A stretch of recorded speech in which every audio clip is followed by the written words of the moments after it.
সাধারে জয়নাল আবেদিন ভূঁইয়া খোকনের চতুর্থ মৃত্যুবার্ষিকী পালিত।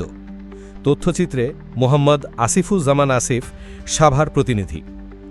Dhaka hide and skins লিমিটেডের ব্যবস্থাপনা পরিচালক এবং Bangladesh finished leather goods and footwear exporters অ্যাসোসিয়েশনের প্রধান উপদেষ্টা এম.এ. রশিদ ভূঁইয়ার জ্যেষ্ঠ পুত্র জয়নাল আবেদিন ভূঁইয়া খোকনের চতুর্থ মৃত্যুবার্ষিকী শ্রদ্ধা ভালোবাসায় পালিত হয়েছে।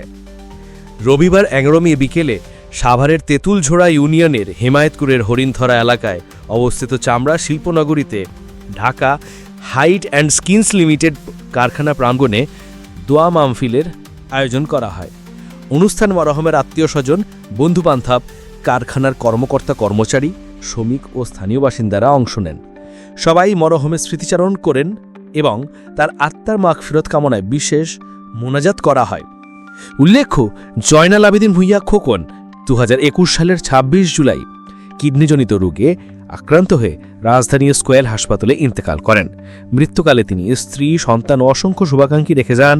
পরিবারের পক্ষ থেকে প্রতি বছর এই দিনে তার স্মরণে দোয়া মাহফিলের আয়োজন করা হয়।